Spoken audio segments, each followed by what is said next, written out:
உங்ககிட்ட கெஞ்சி கெஞ்சி கேட்குறேன். நம்ம வீடியோ பார்க்குறவங்க எல்லா பேரும் மாம்பழம் வாங்கி சாப்பிடுங்க தயவு செஞ்சு.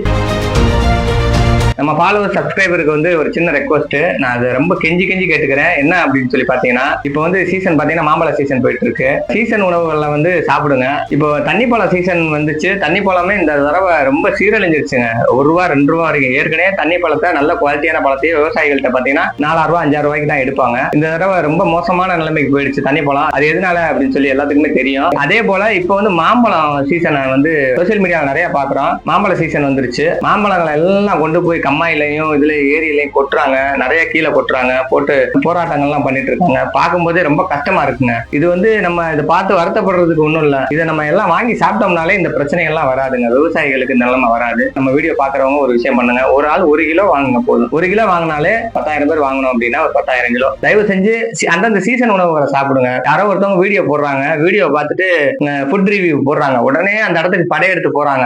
கூமாப்பட்டி வீடியோ வந்தவொடனே கூமாப்பட்டிக்கு படையெடுத்து போறீங்க. ஆனா யாராச்சும் இந்த மாம்பழ சீசன் வந்திருக்கு, இந்த இவ்வளவு மாம்பழமும் சீரழியுது, கிலோ ₹4 ₹3 தான் எடுக்கிறாங்க, ₹5 தான் எடுக்கிறாங்கன்னு சொல்லி ரொம்ப வருத்தப்படுறாங்க விவசாயிகள்லாம். நம்ம அதை பார்த்துட்டு ஒரு மாம்பழம் வாங்கி சாப்பிடலாம். நல்ல பொருள். இந்த மாம்பழம் வந்து எவ்வளவோ மாம்பழத்துல எவ்வளவோ அருமையான நல்ல விஷயங்கள்லாம் இருக்கு. ஒரே ஒரு மாம்பழம் வந்து லட்சக்கணக்கான ரூபாய் கொடுத்து வாங்கி சாப்பிடுறதுக்குலாம் இருக்காங்க. ஏன்னா அது அவ்வளவு டிமாண்ட். இந்த மாம்பழத்திலே பாத்தீங்கன்னா ஒரு மாம்பழம் வந்து 10 லட்சம் 5 லட்சம் சொல்லி விற்கிறாங்க. அதெல்லாம் நீங்க சோசியல் மீடியால பாத்தீங்கன்னா தெரியும். அதை காசு கொடுத்து நீ நானும் போட்டி போட்டு வாங்கி சாப்பிடுறாங்க. ஏன்னா எல்லாமே விளம்பரத்துக்காகவும் ஆடம்பரத்துக்காகவும் பண்றாங்க. இது வந்து இப்ப மாம்பழ சீசன்ல இவ்வளவு தூரத்துக்கு மாம்பழம் சீரழியுது. இதை வாங்கி சாப்பிடுறதுக்கு ஏன் ஆள் இல்ல? நம்மளாம் உருப்படியா அந்த மாம்பழங்களை வாங்கி சாப்பிட்டு இந்த நிலைமை வந்திருக்குமா? யோசிச்சு பாருங்க. ஜங்க் ஃபுட் மட்டும் எப்பவுமே பெரிய விஷயம் கிடையாது. ஜங்க் ஃபுட் எப்போ வேணாலும் கிடைக்கும். அதையே தேடி ஓடாதீங்க. விவசாயிகளோட நலன் கருதி ஒரு சில விஷயங்களை இதெல்லாம் நீங்க சாப்பிடுங்க. உங்க உடம்புக்கும் நல்லது, விவசாயிகளுக்கும் நல்லது, எல்லாத்துக்கும் நல்லது. இதை நான் பெரிய ரெக்வஸ்டா கேட்கிறேன். உங்ககிட்ட கெஞ்சி கேட்கிறேன். நம்ம வீடியோ பாக்குறவங்க எல்லா பேரும் மாம்பழம் வாங்கி சாப்பிடுங்க தயவு செஞ்சு.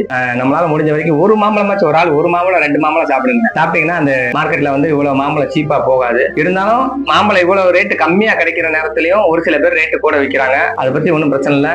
அமௌண்ட் எல்லாம் பத்தி யோசிக்காதீங்க. நீங்க மாம்பழம் வாங்கி சாப்பிடுங்க தயவு செஞ்சு. அது மட்டுமே போதும்.